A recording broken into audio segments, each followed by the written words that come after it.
உழவர் உலகம். பண்டையெல்லாம் பொன் கொழிக்க செய்திடுவோம், அதில் பன்மடங்கு உற்பத்தியை பெருக்கிடுவோம். பண்டையெல்லாம் பொன் கொழிக்க செய்திடுவோம், அதில் பன்மடங்கு உற்பத்தியை பெருக்கிடுவோம். கண்மணி போல் நெல்மணியை வளர்த்திடவே நாடும் கருத்துரைக்கும் ஒலிபரப்பை கேட்டிடுவோம். கண்மணி போல் நெல்மணியை வளர்த்திடவே நாடும் கருத்துரைக்கும் ஒலிபரப்பை கேட்டிடுவோம்.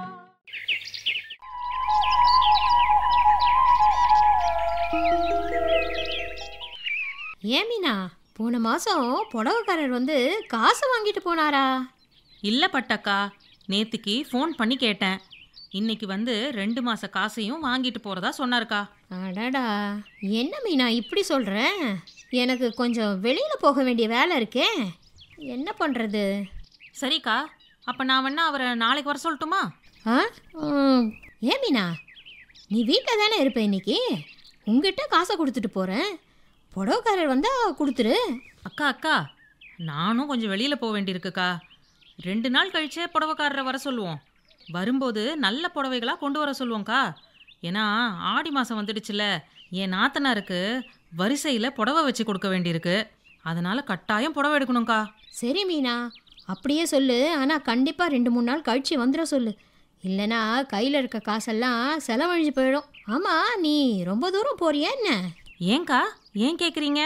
இங்கே பக்கமாக தான் போகிறேன். ஆனால் என்ன ஒரு பிரச்சனைனா, போனால் எம்புட்டு நேரம் ஆகும்னு தெரியலக்கா. ஒன்றும் இல்லை மீனா, சும்மா தான் கேட்டேன்.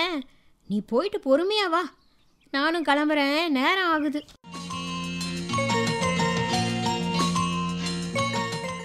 மீனா. பட்டக்கா, நீங்களும் இங்கே வந்திருக்கீங்களா? ஆட, என்ன இப்படி கேட்டுப்புட்ட? விவசாய கூட்டத்துக்கு வரப்போறேன்னு என்கிட்ட சொல்லவே இல்லை. பேசும்போது சொல்லியிருந்தா நம்ம 2 பேரும் ஒன்றாவே வந்திருக்கலாம்ல. ஏங்கா, நீங்கள் கேட்கல, நானும் சொல்லலை. நீங்கள் மட்டும் இங்கே வரேன்னு என்கிட்ட சொன்னீங்களா என்ன? வெளியில் போகணும், வேலை இருக்குன்னு சொன்னீங்களே தவிர கூட்டத்துக்கு வரேன்னு சொன்னீங்களா? இல்லைல்ல. ஆத்தாடி, எப்படி மடக்கி பேசுகிற? தப்பு தான், நான் உங்ககிட்ட சொல்லாதது தப்பு தான். சரி சரி, வந்த விஷயத்தை பார்ப்போம். பார்ப்போம் இல்லைக்கா, கேட்போம். மீனா, என்ன இன்னைக்கு உனக்கு ரொம்ப ஆர்வமாக இருக்கா போல இருக்கு. என்ன மடக்கி மடக்கி கேள்வி வேற கேட்குற? என்ன பண்ணுறது, நான் உங்ககிட்ட இன்னைக்கு மாட்டிக்கிட்டேன். சரி, கூட்டத்துக்கு வர்றது தான் சொல்லலக்கா.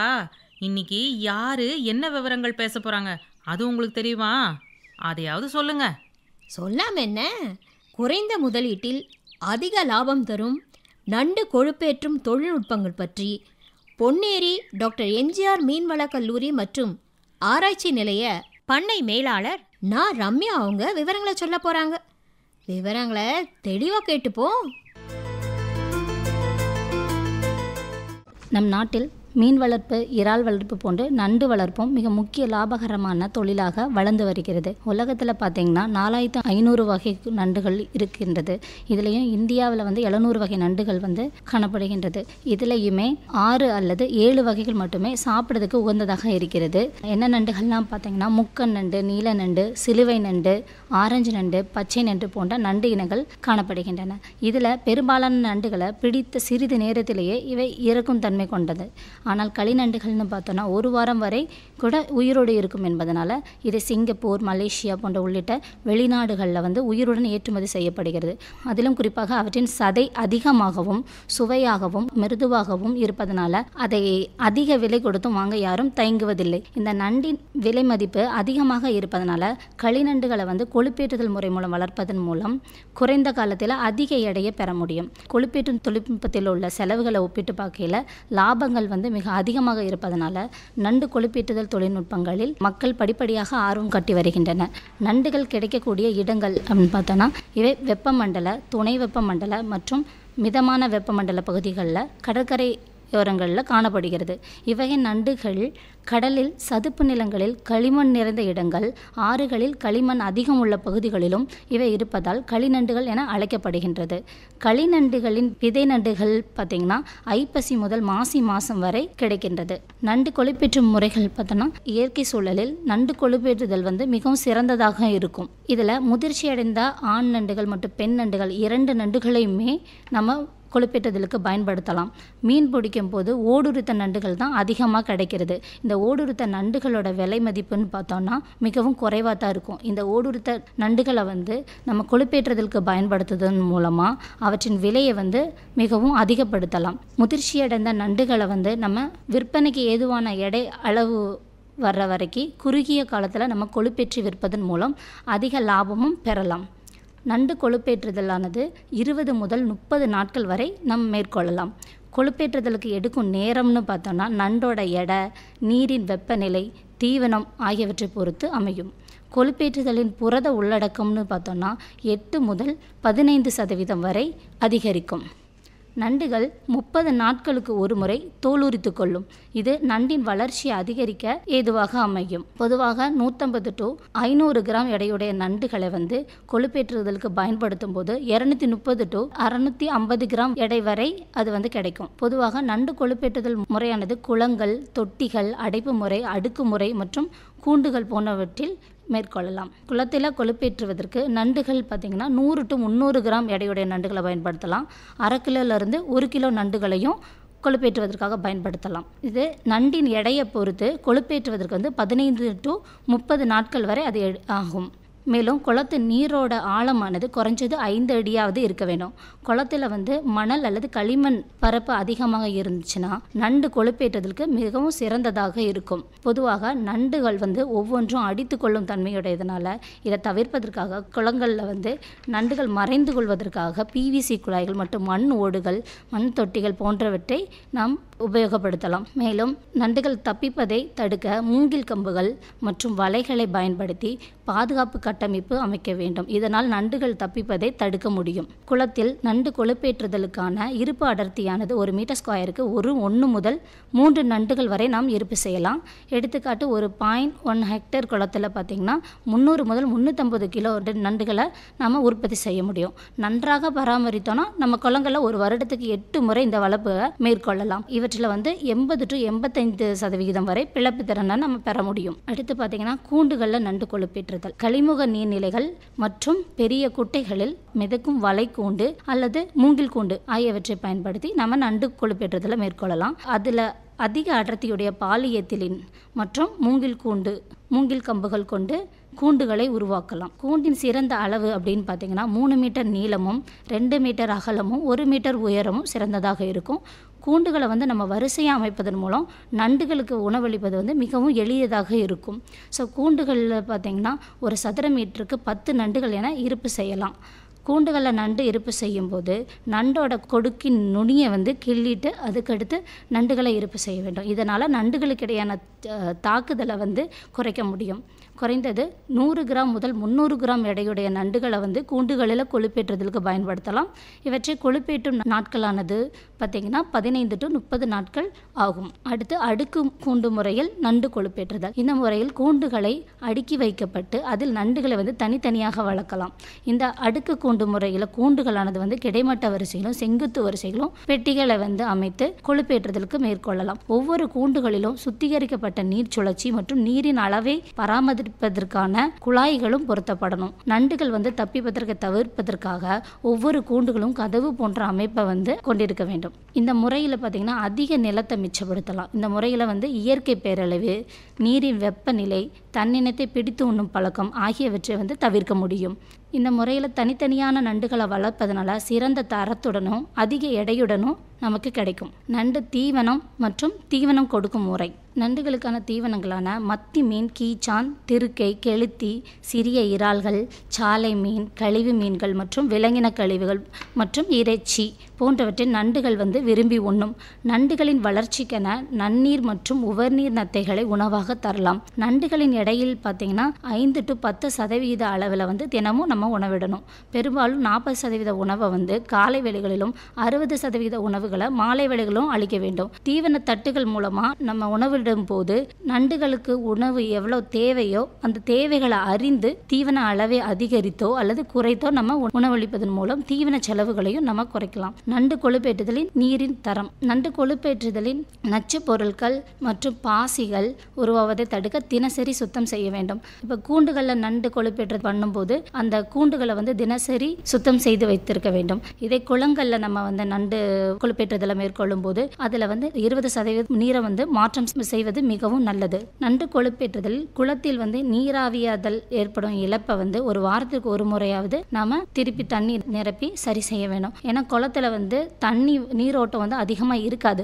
அது ஒரு குறிப்பிட்ட இதில் அடைப்பு பகுதி மாதிரி நம்ம வச்சுருக்கிறதுனால தண்ணியோட அளவு நீராவியாதல் அந்த மாதிரி பிரச்சனை இருக்கும்போது சரியான அளவுகளை நம்ம நிரப்ப வேண்டும். ஆரோக்கியமற்ற நண்டுகளை கவனித்து அதை எடுத்து தனியாக சிகிச்சை செய்யப்பட வேண்டும். அடுத்து பார்த்திங்கன்னா பெரிய நண்டுகள் மற்றும் சிறிய நண்டுகளை ஒரே பகுதியில் நம்ம இருப்பு செய்யக்கூடாது. ஏனெனில் பெரிய நண்டுகள் பார்த்திங்கன்னா சிறிய நண்டுகளை வேட்டையாடவும் காயப்படுத்தவும் செய்யும். அது மட்டும் இல்லாமல் நீரில் குழாய் நீர்கள்லாம் நேரடியாக பயன்படுத்தக்கூடாது. ஏன்னா அதில் குளோரின் கண்டென்ட் அதிகமாக இருக்கும். குளோரின் இருக்கிற நீர் நண்டுகளுக்கு தீங்கு விளைவிக்கும். அந்த நீரை வெளியே வைத்து காற்றோட்டம் செய்யப்பட்டு வெயிலில் வைத்து அந்த நீரை அதுக்கப்புறம் பயன்படுத்தணும். நண்டுகளுக்கு அதிகப்படியான உணவளிக்கத்தையும் தவிர்க்க வேண்டும். அதிக உணவு பயன்படுத்தணும்னா நீரின் தரம் கெட்டு போயிடும், நண்டுகளும் இறக்கக்கூடும். நண்டுகளின் வளர்ச்சிக்கு அப்படின்னு பார்த்தீங்கன்னா நீரோட உப்புத்தன்மை அப்படின்னு பார்த்தீங்கன்னா 10 to 34 ppt மிகவும் அத்தியாவசியமான ஒன்று. நீரின் வெப்பநிலை பார்த்தீங்கன்னா 22 to 30 டிகிரி செல்சியஸ். ஆக்சிஜன் பார்த்தீங்கன்னா 30 ppmக்கு அதிகமாகவும் மற்றும் அமிலக்காரத்தன்மைன்னு பார்த்தீங்கன்னா 8 முதல் 8.5 வரை இருக்க வேண்டும். நண்டு கொழுப்பேற்றத்துக்கு ஏற்ற மண்ணின் தரமும் நண்டு கொழுப்பேற்றத்தில் முக்கிய பங்கு வகிக்கிறது. அது மணல் மற்றும் மணல் கலந்த களிமண் நண்டு கொழுப்பேற்றத்துக்கு மிகவும் பொருத்தமானது. அறுவடை மற்றும் விற்பனை. நண்டு ஓட்டின் கடினத்தன்மையை தவறாமல் கண்காணித்து வர வேண்டும். அதிகாலை வேளையில் மற்றும் மாலை வேளையில் பார்த்தீங்கன்னா நண்டினை அறுவடை செய்யணும். அது மிகவும் நல்லது. ஸ்கூப் வலை அல்லது ரிங் வலைகள் கொண்டு நண்டுகளை அறுவடை செய்யலாம். அறுவடை செய்யப்பட்ட நண்டுகளை நல்ல உவர் நீரலை கழுவி அழுக்கு மற்றும் சேற்றை நீக்கி அவற்றின் கால்களை உடையாதவாறு அவற்றை கட்ட வேண்டும். அறுவடை செய்யப்பட்ட நண்டுகளின் ஈரப்பதம் உடைய ஒரு சூழ்நிலையில் அவற்றை வைக்க வேண்டும். அடுத்து பார்த்தீங்கன்னா குளத்தில் சிறிய முறையில் குறைந்த முதலீட்டில் நண்டு கொழுப்பேற்றுதல் மற்றும் அவற்றோட பொருளாதார பற்றின ஒரு சிறிய கேஸ் ஸ்டடி. ஒரு ஏக்கர் அளவில் குளத்தோட அளவு எடுத்திருக்காங்க. அது வாட்டர் கிராப். அந்த வாட்டர் கிராப் அப்படிங்கிறது தண்ணி நண்டு. அது ஓட உரிச்சு ஒரு மேல் பகுதி மெதுவாக இருக்கும். அது தண்ணியாக இருக்கும். அதனால் தண்ணி நண்டு. அது 1/2 கிலோ to 1 கிலோ வரைக்கும் இருக்கும் அந்த நண்டு. அந்த நண்டோட 1 கிலோ விலை 400 ரூபாய். அவங்க 1 மாதம் வளர்த்துருக்காங்க. வளர்ப்பு செய்யப்பட்ட நண்டு வகை களி நண்டு தான். கொழுப்பேற்றுதலுக்கு அவங்க பயன்படுத்தின எடை பார்த்திங்கன்னா 100 கிலோ பயன்படுத்தியிருக்காங்க.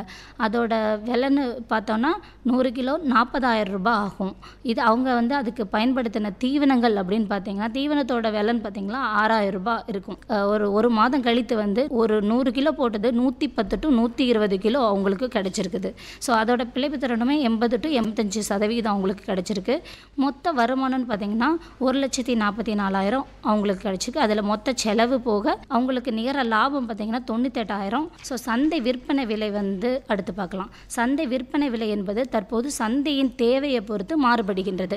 இப்போ 250 to 300 கிராம் உள்ள நண்டோட எடை தண்ணி நண்டா இருந்துச்சுன்னா அது 1 கிலோ 300 ரூபாய் போகும். இதே 250 to 300 கிராம் இருக்கிற ஒரு நண்டோட விலை அது கல் நண்டா மாறிடுச்சுன்னா 300 to 450 ரூபாய் போகும். ஒரு நண்டோட விலை 300 to 450 போகும். 300 to 500 கிராம் இருக்கிற நண்டு 1 கிலோ நண்டு 350 ரூபா போகும். அது வாட்டர் நண்டு. இதே அது கொழுப்பேற்றுதல் பண்ணதுக்கு அப்புறம் கல் நண்டா மாற்றினதுக்கு அப்புறம் 300 to 500 கிராம் இருக்கிற நண்டு ஒரு நண்டு 400 to 500 ரூபாய் விலை போகும். ஸோ 700 to 900 கிராம் உள்ள நண்டு வாட்டர் நண்டுன்னு பார்த்தீங்கன்னா 500 ரூபாய் போகும் 1 கிலோ நண்டு. இதே கல் நண்டு ஆயிடுச்சுன்னா அது ஒரு நண்டு 1000 ரூபாய் போகும். அதுக்கடுத்து 1 கிலோ உள்ள நண்டு வாட்டர் நண்டா இருந்துச்சுன்னா 600 ரூபாய் 1 கிலோ. அது வந்து கல்நண்டா மாற்றினதுக்கப்புறம் 1 கிலோ நண்டு வந்து ஒரு நண்டே 2200 ரூபாய் ஆகும். 1 கிலோவுக்கு மேலே இருந்துச்சுன்னா அந்த நண்டு தண்ணி நண்டா நம்ம வாங்கணும்னா வாட்டர் நண்டு வந்து 1 கிலோ வந்து 700 ரூபாய். இதே நம்ம ஒரு கல் நண்டா மாறிச்சுன்னா 1 கிலோவுக்கு மேலே இருந்துச்சுன்னா ஒரு நண்டே 2500 ரூபாய். இது வந்து சந்தை விலை எப்போதும் அந்த சந்தை தேவையை பொறுத்து மாறிக்கிட்டே இருக்கும். ஸோ நண்டு கொழுப்பேற்றுதலின் நன்மைகள், நண்டு கொழுப்பேற்றுதல் நன்மைகள் அப்படின்னு நம்ம பார்த்தோம்னா, நண்டு கொழுப்பேற்றுதலுக்கு வந்து குறைந்த முதலீடே போதுமானதாக இருக்கும். அதிகமான அடர்த்தியில் குறைந்த நாட்களில் நம்ம கொழுப்பேற்றுதல் முறையை வந்து மேற்கொள்ளலாம். அடுத்து குறைந்த வளர்ப்பு காலத்தில் நம்ம உற்பத்தி செய்வதனால நோய் ஏற்படும் அபாயத்தை வந்து நம்ம குறைக்கலாம். இதனால் அதிக பிழைப்பு திறனும் நமக்கு கிடைக்கும். பிரச்சனைகள் அப்படின்னு பார்த்தோம்னா, வளர்ப்புக்கு தேவையான விதை நண்டுகளின் பற்றாக்குறை வந்து அதிகமாக இருக்குது. தன் இனத்தை அடித்துண்ணும் பழக்கம் இருக்கிறதுனால நம்ம அந்த எடைக்கு தகுந்தவாறு நம்ம இருப்பு செய்ய வேண்டும். ஸோ நண்டுகள் திருடு போதல் அப்படின்ற பிரச்சனைகளும் இருக்குது. செயற்கை மற்றும் இயற்கை உணவுகளோட பற்றாக்குறைகள் பிரச்சனைகளும் இருக்குது. நண்டுகளை கொழுப்பேற்றுதல் முறையானது குறைந்த முதலீட்டில் அதிக வருமானத்தை பெற முடியும். இவற்றின் அதிவேக வளர்ச்சி காரணமாக அதிக ஏற்றுமதி மற்றும் உள்ளூர் சந்தைகளின் அதிக விலை மதிப்பை கொண்டுள்ளது. நண்டு வளர்ப்பில் லாபம் என்பது நண்டின் எடை மற்றும் தற்போதைய சந்தை விலையை பொறுத்து அமையும். மீனவ விவசாயிகளின் 38% பேர் நண்டு கொழுப்பேற்றுதல் தொழிலை வாழ்வாதாரமாக விருப்பமாக கொண்டுள்ளனர். நண்டு வளர்ப்பு மூலம் விரைவான வருவாயை ஆண்டு முழுவதும் பெற முடியும். சரியான பராமரிப்பு மற்றும் சரியான நிர்வாகத்தின் மூலம் வணிகத்திலிருந்து அதிகம் சம்பாதிக்க முடியும். மேலும் மக்களிடையே நண்டு கொழுப்பேற்றுதல் முறையானது நாளுக்கு நாள் பிரபலம் அடைந்து வருகிறது. ஏனெனில் இது எளிமையான முறையில் குறைந்த நாட்களிலேயே அதிக உற்பத்தியை பெறலாம். எனவே இத்தொழிலை வணிக ரீதியில் செய்வதன் மூலம் கூடுதல் பணம் சம்பாதித்து வேலை வாய்ப்பும் பெறலாம்.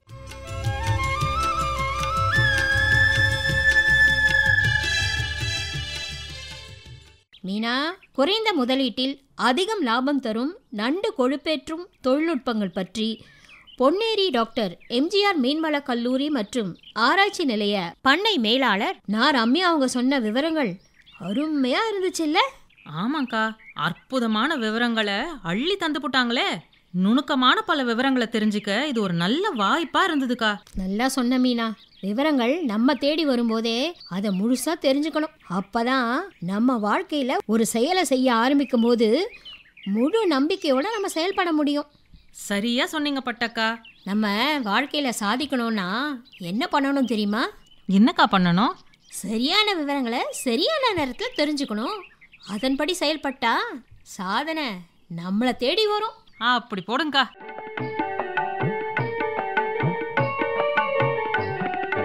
வளைத்த நிலத்தில் வளத்தை சேர்த்து கூட்ட வேணும் நல்ல தரம். உழைத்த கையில் இருப்பது இப்ப ஊட்டமேற்றிய தொழு உரம்.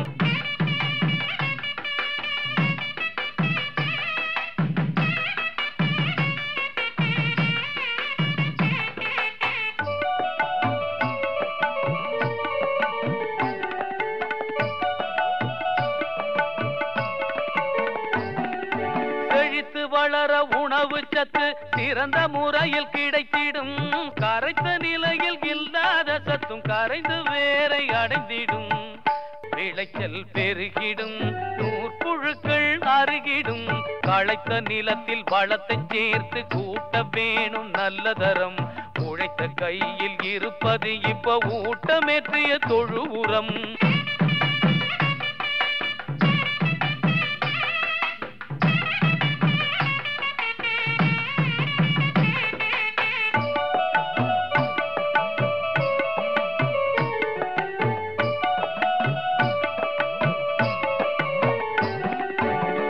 குவியல 300 கிலோ தொழு உரத்தை போட்டு யூரியட்ட பொட்டாஷோடு கலந்துடு சூப்பர் பாஸ்பேட். காத்து புகாமலே சேர்த்தால் மெழுகி காத்திரு 30 நாள். ஊட்டமேற்றிய தொழு உரம் போட்டு பார்த்துட்டு அப்புறம் கேளு. ஊட்டமேற்றிய தொழு உரம் போட்டு பார்த்துட்டு அப்புறம் கேளு. அடுத்து வருவது வேளாண் செய்திகள்.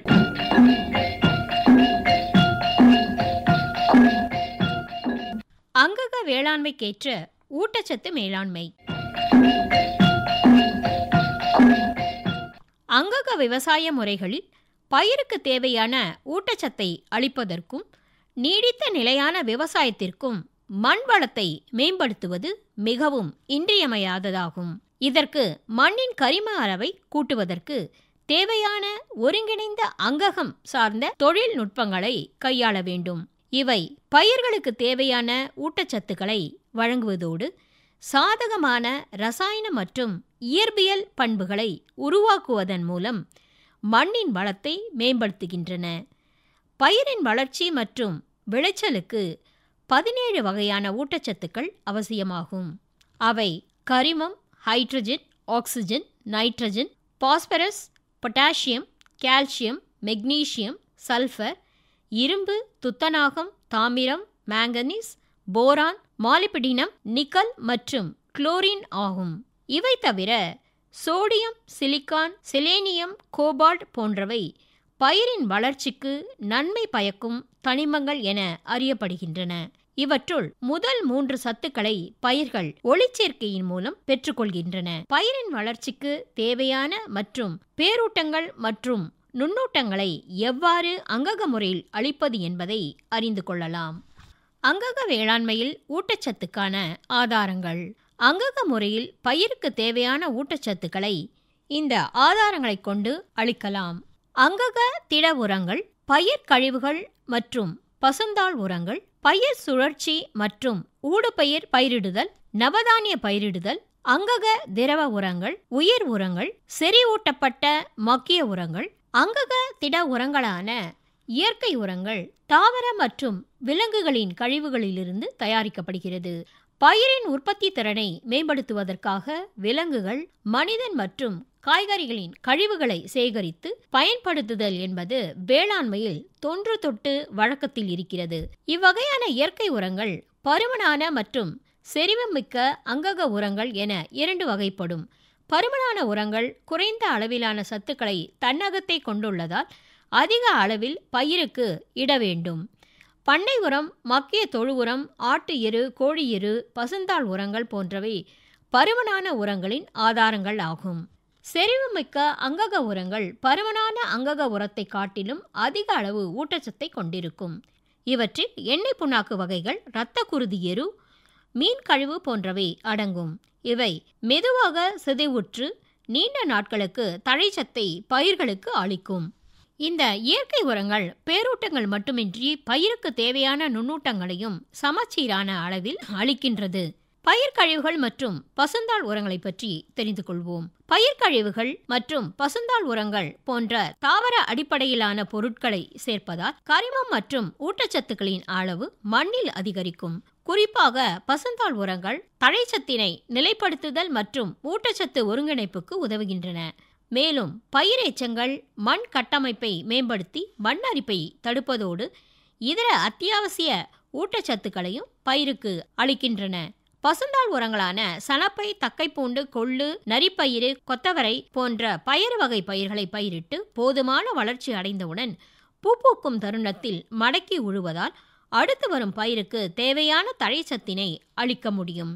மேலும் இந்த பசுந்தாள் உரங்கள் மக்கும் போது வெளியிடும் அங்கக அமிலங்கள் மற்றும் நொதிகள் கரையா நிலையில் இருக்கும் மணிச்சத்தை கரைத்து பயிருக்கு அளிக்கும். பயிர் சுழற்சி மற்றும் ஊடுபயிர் பயிரிடுதல் எப்படி?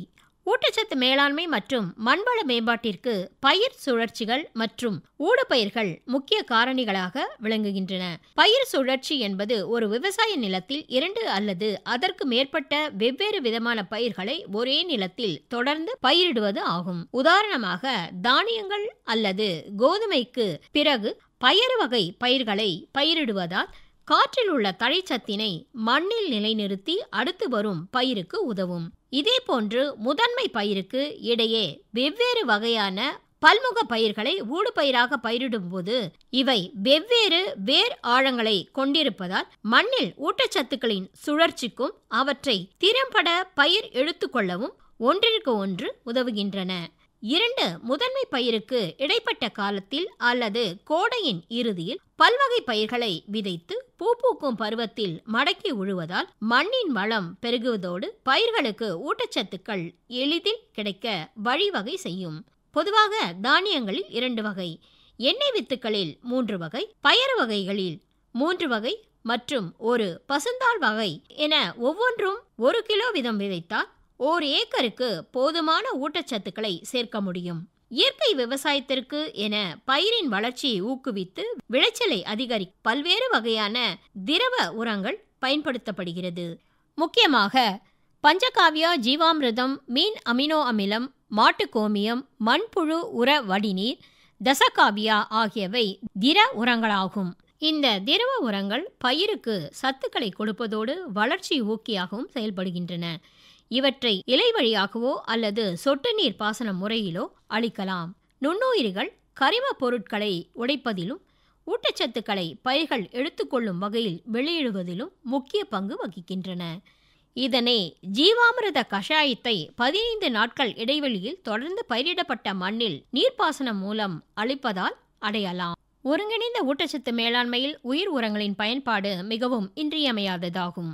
இவை விலை குறைவானவை, அதே சமயம் மண்ணில் ஊட்டச்சத்துக்களின் சுழற்சிக்கு பெரும் ஆதாரமாக விளங்குகிறது. பொதுவாக வளிமண்டல தழைச்சத்தை கிரகித்து மண்ணில் நிலைநிறுத்தும் பாக்டீரியாக்கள், மண்ணில் கிடைக்காத நிலையில் உள்ள மணி மற்றும் சாம்பல் சத்துக்களை கரைத்து பயிருக்கு அளிக்கும் பாக்டீரியாக்கள், பயிரின் வளர்ச்சிக்கு ஊக்குவிக்கும் நுண்ணுயிர்கள் என உயிர் உரங்கள் பல வழிகளில் வகைப்படுத்தப்படுகிறது. இவற்றை விதை நேர்த்தியாகவும் அல்லது நடவு வயலில் மக்கிய தொழு உரத்துடன் கலந்து இடுவதன் மூலமும் பயன்பெறலாம். ரைசோபியம், அசோஸ்பைரிலம், அசட்டோபாக்டர் போன்றவை காற்றில் உள்ள தழைச்சத்தை கிரகித்து மண்ணில் நிலைநிறுத்தவும், பாஸ்போபாக்டீரியா மணிச்சத்தை கரைத்து அளிக்கவும், வேர் உட்பூசணம் போன்றவை மணிச்சத்து, துத்தநாகச்சத்து போன்றவற்றை பயிர் எடுத்துக்கொள்ள ஏதுவாக இடம்பெயர செய்யவும் உதவுகின்றன. பொதுவாக பண்ணை கழிவுகள் அளவில் பருமனாகவும் குறைந்த சத்துக்களை கொண்டும் இருக்கும். ஆகையால் பல்வேறு இடங்களில் இருந்து சேகரிக்கப்படும் பண்ணை கழிவுகளை கிளைரிசீடியா, அகத்தி போன்ற பசுந்தாள் இலைகள், மாட்டுச்சாணம் மற்றும் கோமியம், நுண்ணுயிர் கலவைகள் ஆகியவற்றை பயன்படுத்தி மக்க செய்து பிறகு செறிவூட்டி பயன்படுத்தலாம்.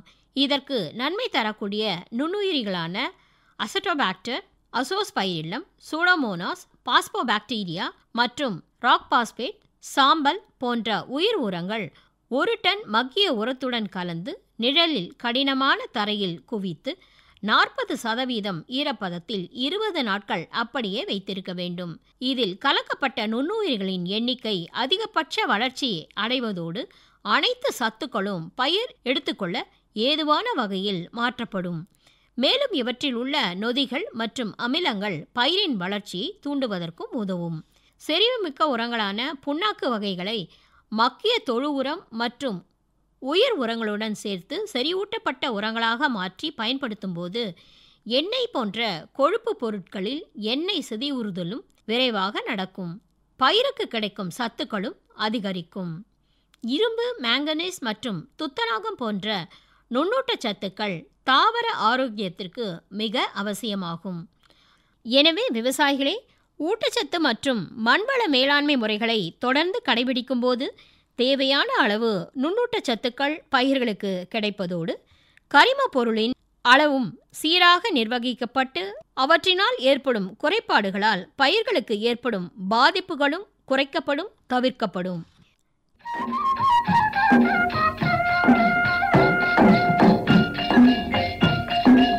இதுவரை வேளாண் செய்திகள் கேட்டீர்கள்.